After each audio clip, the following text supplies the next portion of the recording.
Hi, I'm Tendler, mental game coach for LearnWPT, and today I want to talk to you about a warm-up and how to build one for yourself. Now, I started in poker in 2007, 2008, and I came from the golf world. And one of the first things that I noticed about poker players was that they had no warm-up, and it just didn't make any sense to me.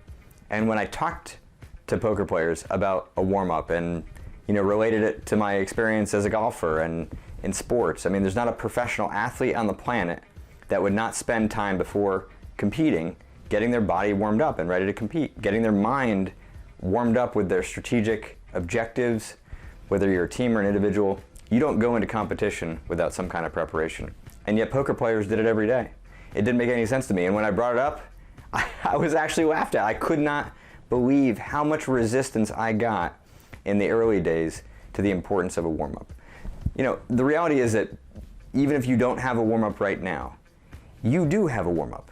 Your warm-up is the first 10, 15, 20 minutes, 30 minutes of your poker session or your poker tournament.